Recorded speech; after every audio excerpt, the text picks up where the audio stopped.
নববর্ষের আড্ডায় চিরন্তন বাঙালিয়ানা।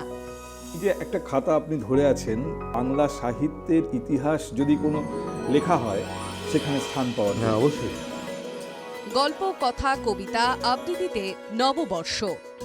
আজি এ প্রভাতে রবির কর, কেমনে পুষিল প্রাণের পর, কেমনে পুষিল গুহার আধারে প্রভাত পাখির গান। নতুন বছর, নতুন অঙ্গীকার, নতুন ভাবনা।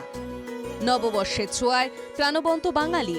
বাঙালির প্রাণ, বাঙালির মন, বাঙালির ঘরে যত ভাই বোন, এক হউক, এক হউক, এক হউক, হে ভগবান। আড্ডায় শোভন সুন্দর বসু ও শুভঙ্কর দে। তখন শক্তি চট্টোপাধ্যায় এরকম বুড়ো আঙুলটা দেখিয়ে বলেছেন, এটা কি জানো? হয়েছে না, কি বলুন না, তুমি আমাকে একটা থামস আপ খাওয়াও। দেখুন বৈশাখী আড্ডা বিকেল 3টে।